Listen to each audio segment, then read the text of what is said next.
todo o seu semblante se ilumina, por assim dizer, com um raio de benevolência e doçura que jamais vi igual. Ele é geralmente melancólico e desesperançoso, e às vezes range os dentes, como se impaciente com o peso das aflições que o oprimem. Quando meu hóspede se recuperou um pouco, tive grande dificuldade em afastar os homens, que desejavam me fazer mil perguntas, mas não permiti que fosse atormentado por sua curiosidade ociosa, em um estado de corpo e mente cuja recuperação evidentemente dependia de completo repouso. Certa vez, contudo, o tenente perguntou por que ele havia se aventurado tão longe sobre o gelo em um veículo tão estranho. Seu semblante assumiu instantaneamente um aspecto de profunda melancolia e ele respondeu: para buscar alguém que fugiu de mim. E o homem que o senhor perseguiu viajou da mesma forma? Sim.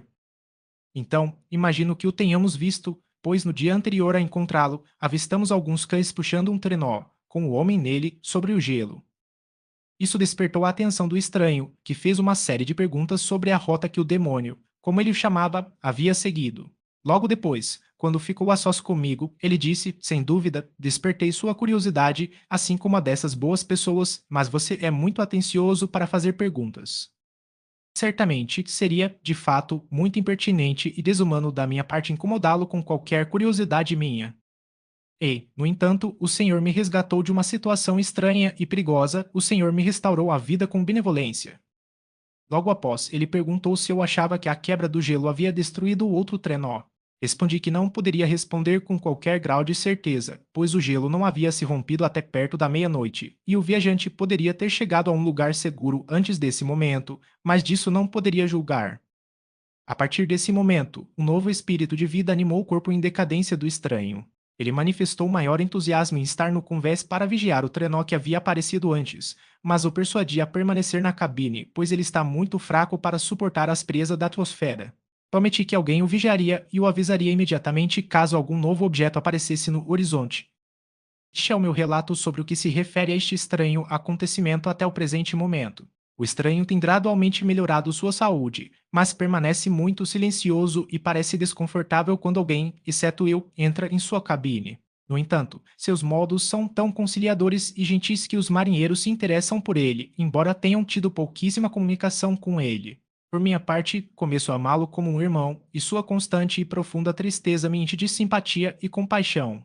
Ele deve ter sido uma criatura nobre em seus melhores dias, sendo, mesmo agora em ruínas, tão atraente e amável.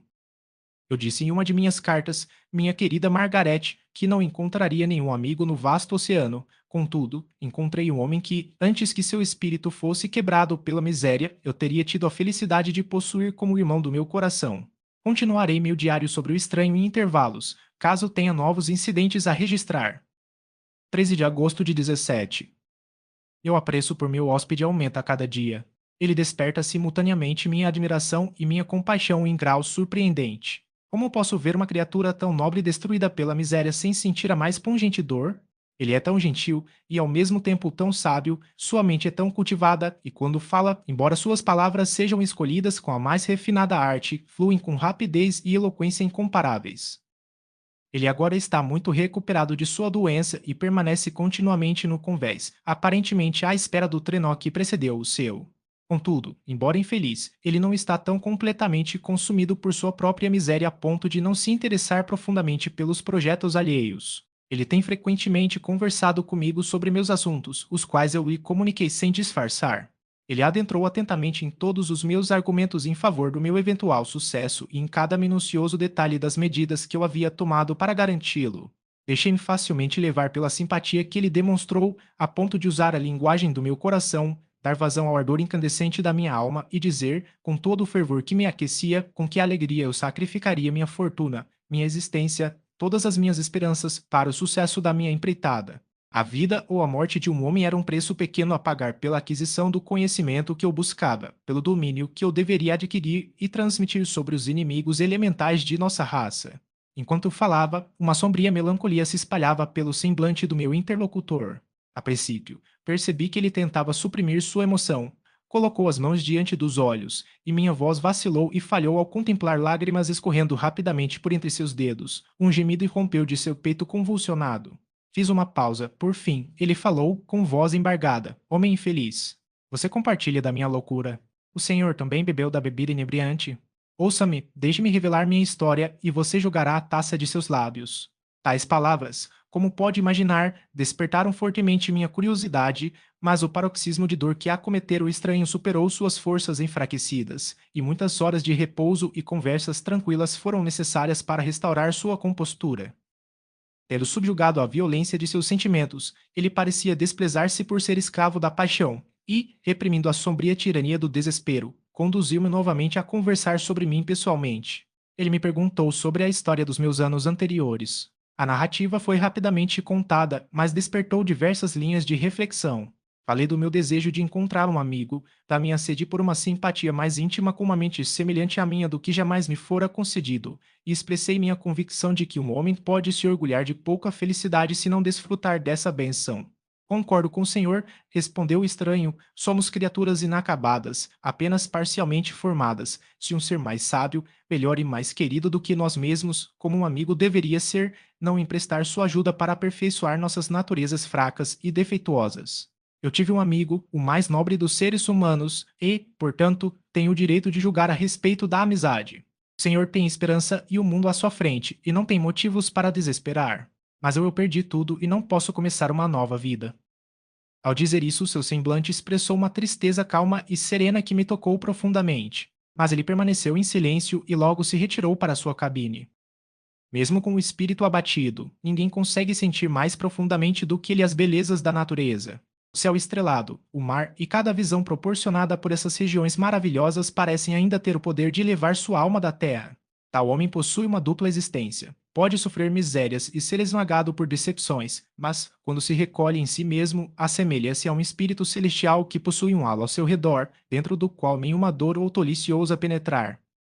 Sorrirá o entusiasmo que expresso em relação a este divino errante. Você não o reconheceria se o visse. O Senhor foi instruído e refinado por livros e pelo afastamento do mundo, e, portanto, é um tanto exigente, mas isso apenas o torna mais apto a apreciar os extraordinários méritos deste homem maravilhoso. Às vezes, tenho me esforçado para descobrir qual qualidade ele possui que o eleva tão imensuravelmente acima de qualquer outra pessoa que já conheci. Acredito que seja um discernimento intuitivo, um poder de julgamento rápido, mas infalível, uma penetração nas causas das coisas, incomparável em clareza e precisão, some-se a isso uma facilidade de expressão e uma voz cujas variadas entonações são uma música que subjuga a alma. 19 de agosto de 17. Ontem, o estranho me disse: o senhor pode facilmente perceber, capitão Alton, que sofri grandes e incomparáveis infortúnios. Em um determinado momento, eu havia decidido que a memória desses males deveria morrer comigo, mas o senhor me convenceu a alterar minha determinação. Vossa busca por conhecimento e sabedoria, como outrora minha, é algo que espero ardentemente que a satisfação de vossos desejos não se revele uma serpente a vos picar, como foi para mim. Não sei se o relato de meus infortúnios lhe será útil, contudo, ao refletir que o Senhor está trilhando o mesmo caminho, expondo-se aos mesmos perigos que me transformaram no que sou, imagino que poderá extrair uma moral adequada de minha história, que poderá orientá-lo caso tenha sucesso em sua empreitada e consolá-lo em caso de fracasso. Prepare-se para ouvir sobre ocorrências que geralmente são consideradas maravilhosas.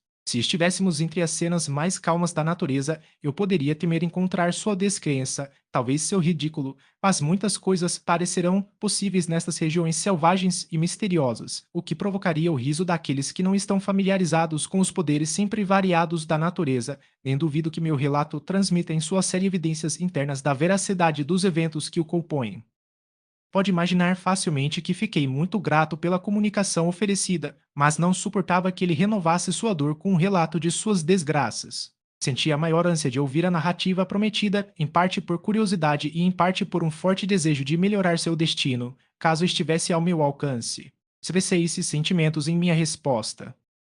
Agradeço sua compaixão, respondeu ele, mas é inútil, meu destino está quase cumprido. Aguardo apenas um acontecimento, então repousarei em paz. Compreendo seu sentimento, continuou ele, percebendo que eu desejava interrompê-lo, mas o senhor está enganado, meu amigo, se assim me permite chamá-lo. Nada pode alterar meu destino. Ouça minha história e perceberá como ele está irrevogavelmente determinado. Ele então me disse que começaria sua narrativa no dia seguinte, quando eu estivesse à vontade. Essa promessa despertou em mim os mais sinceros agradecimentos. Resolvi todas as noites, quando não estiver imperativamente ocupado por meus deveres, registrar o mais fielmente possível em suas próprias palavras o que ele relatou durante o dia. Caso eu seja contratado, farei ao menos anotações. Este manuscrito, sem dúvida, lhe proporcionará o maior prazer, mas a mim, que o conheço e o ouço de seus próprios lábios, com que interesse e simpatia eu lerei em algum dia futuro. Mesmo agora, ao iniciar minha tarefa, sua voz grave ressoa em meus ouvidos, seus olhos brilhantes se fixam em mim com toda a sua melancólica doçura, vejo sua mão fina erguida em animação, enquanto os traços de seu rosto são irradiados pela alma interior. Estranha e aterradora deve ser sua história, terrível a tempestade que envolveu a galante embarcação em seu curso e a destruiu assim. Capítulo 1. Sou ginebrino de nascimento e minha família é uma das mais ilustres daquela república. Meus antepassados foram, por muitos anos, conselheiros e síndicos, e meu pai ocupou diversas funções públicas com honra e reputação. Ele era respeitado por todos que o conheciam por sua integridade e atenção incansável aos assuntos públicos. Ele passou seus anos mais jovens perpetuamente ocupado com os assuntos de seu país. Uma variedade de circunstâncias o impediram de se casar cedo, e foi somente no declínio da vida que ele se tornou marido e pai de família. Como as circunstâncias de seu casamento ilustram seu caráter, não posso deixar de relatá-las. Um de seus amigos mais íntimos era um mercador que, de um estado próspero, caiu, por meio de inúmeras desgraças, na pobreza. Este homem, cujo nome era Belfort, possuía uma disposição orgulhosa, inflexível e não suportava viver na pobreza e no esquecimento no mesmo país onde outrora se distinguira por sua posição social e magnificência.